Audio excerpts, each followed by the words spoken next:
Selamat petang, salam sejahtera. Terima kasih kerana bersama dengan saya di Nazlin Unity Channel. Akhirnya, ahli parlimen Gua Musang tampil buka cerita berkaitan dengan apa yang berlaku kepada sokongan Anwar Ibrahim.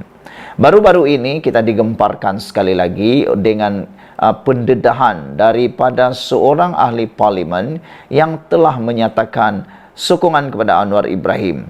Beliau mendedahkan bahawa bakal ada 7 hingga 8 ahli parlimen Perikatan Nasional lagi yang akan menyokong Anwar Ibrahim. Sehingga ia telah menjentik PAS dengan kenyataan yang luar biasa daripada PAS. Dengan amaran yang keras daripada PAS. Siapa yang sokong Anwar Ibrahim akan dipecat serta-merta. Jadi, adakah itu akan menakutkan ahli parlimen Perikatan Nasional untuk menyokong Anwar Ibrahim? Ini semua saya rasa tidak akan membuatkan ianya terhenti, tetapi akan terus berterusan. Ini kerana apabila ahli parlimen Gua Musang mula memberikan komen dan mendedahkan perkara sebenar. Kata beliau, tidak ke mana jika kita memusuhi kerajaan. Nah, saudara, ahli parlimen Bukit Gantang pun telah pun menyatakan bahawa dia kata ahli parlimen itu kata salah satu sebab peruntukan tidak diberikan kepada Perikatan Nasional kerana rancangan berterusan untuk menumbangkan kerajaan. Jadi itulah sebabnya. Kalau tidak ada rancangan berterusan untuk mahu menumbangkan kerajaan perpaduan pimpinan Anwar Ibrahim, saya rasa peruntukan ahli parlimen tidak akan diberikan kepada mereka sehinggalah rancangan mahu tebuk atap itu berhenti. Tapi kalau mereka berhenti nak menumbangkan kerajaan, saya fikir tidak akan ada lagi isu peruntukan parlimen tersebut. Tapi yang saya hairan, dari mana mereka nak dapat ahli parlimen lagi nak tumbangkan kerajaan? Walhal Anwar Ibrahim sekarang sudah mendapat majoriti yang sangat besar di parlimen. Dari mana mereka nak ceduk? Dari mana mereka nak pancing ahli parlimen? Lebih-lebih lagi daripada UMNO. Itu tak tahulah dari mana. Kita tak tahu, mungkin tiba-tiba ada muncul toyol kah, hantu kah, mungkinlah kan. Kata ahli parlimen Gua Musang, tidak kemana jika kita memusuhi kerajaan. Tidak ada gunanya jika mana-mana ahli parlimen mau terus memusuhi kerajaan. Kata ahli parlimen Gua Musang, Muhammad Azizi Abu Naim. Wakil Rakyat Bersatu itu berkata, permusuhan itu tidak membawa keuntungan, terutamanya sekali untuk membantu rakyat. Katanya, keputusannya menyatakan sokongan kepada Perdana Menteri Datuk Seri Anwar Ibrahim sebelum ini juga bertujuan membantu rakyat. Yang saya hairan, ahli politik bergaduh, berebut kuasa, rakyat pun ikut sama. Dan itu, gajah bergaduh, orang yang terpijak, tikus terpijak di tengah-tengah mati. Gajah itu adalah ahli politik yang berebut kuasa. Rakyat pula itu seperti tikus, duduk di tengah-tengah terpijak mati. Jadi kenapa pula rakyat nak terlibat dalam pertikaian ahli-ahli parlimen ni tentang kuasa? Lebih baik bagus kita sokong orang yang dapat memberikan kemajuan, apalagi orang yang sanggup ambil risiko untuk mendapatkan peruntukan. Peruntukan itu bukan untuk dia semata-mata, tapi untuk kita di kawasan parlimen. Itu yang perlu kita fikirkan. Wakil Rakyat Bersatu itu berkata permusuhan itu tidak membawa keuntungan, terutama sekali membantu rakyat. Katanya, keputusan menyatakan sokongan kepada Perdana Menteri Datuk Seri Anwar Ibrahim sebelum ini juga bertujuan membantu rakyat.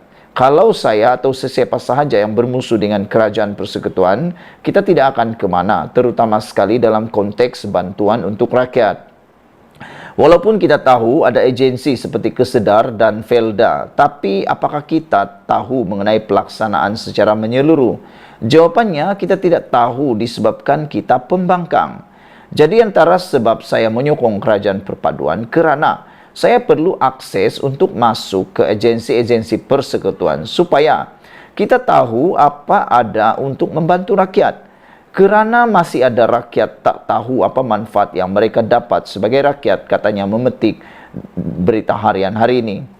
Mengulas lanjut katanya, beliau selaku wakil rakyat perlu menerima hakikat bahawa lebih atau hampir separuh pengundi di Gua Musang adalah penoroka, yang mana kebergantungan mereka adalah kepada kerajaan persekutuan.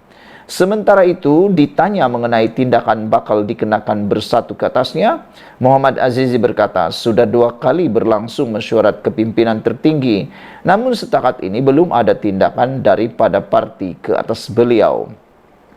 Setakat ini, tiada satu pun pernyataan ataupun dokumen rasmi mengatakan saya dikenakan tindakan, dan melalui perbincangan rasmi dan tak rasmi selain tidak ada arahan untuk saya menarik balik sokongan itu.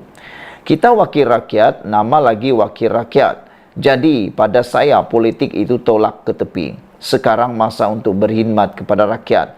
Saya tidak lompat parti dan kita ada akta lompat parti, katanya. Sehingga kini 5 ahli parlimen bersatu sudah menyatakan sokongan kepada Perdana Menteri.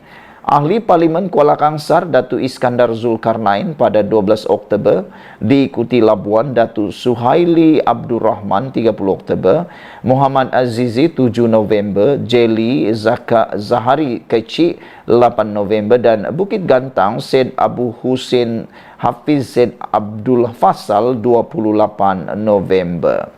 Sekian dulu untuk kali ini. Jangan lupa tinggalkan komen anda, tekan butang subscribe. Kita jumpa lagi. Bye-bye. Selamat petang, salam sejahtera. Terima kasih kerana bersama dengan saya di Nazlin Unity Channel. Ada orang tularkan perkara ini. Kata mereka, Anwar bakal mendapat 12 ahli parlimen baru. Dari mana 12 ahli parlimen itu? Ini bukan lompat parti. Ini bukan dari parti Bersatu. Ini pun bukan daripada parti PAS. Ini pun bukan daripada Perikatan Nasional, tapi yang ini original baru. 12 ahli parlimen baru bakal diperoleh oleh Anwar, kata mereka. Apa cerita? Bagaimana Anwar boleh dapat 12 ahli parlimen baru itu? Ikuti terus ulasan selepas ini. Saudara-saudara sekalian, Anwar Ibrahim sekarang ini sudah mendapat lebih daripada 2/3, lebih daripada 150 ahli parlimen di Dewan Rakyat di parlimen pada waktu ini. Ini menyebabkan kerajaan Anwar Ibrahim sangat stabil, kerajaan perpaduan ini sangat stabil dan tidak mungkin akan digugat sehingga PRU 16 akan datang. Tapi yang lebih menarik lagi ialah dikatakan Anwar Ibrahim bakal mendapat 12 parlimen baru. Kalau dia menang lagi, dan kalau GPS menang lagi, dan kalau 12 kerusi parlimen itu dimenangi oleh komponen kerajaan perpaduan. Dipetik daripada mykmu.net, dikabarkan bahawa 12 kerusi parlimen baru di Sarawak bakal dibuat. Sabah dan Sarawak dijangka mendapat tambahan kawasan parlimen selepas tamat proses persempadanan semula dengan Sarawak. Menerima sekurang-kurangnya 12 kerusi lagi, kata seorang wakil rakyat.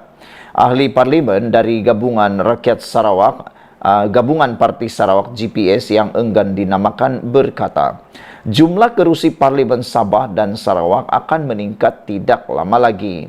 Sarawak mungkin mendapat minimum 12 kerusi.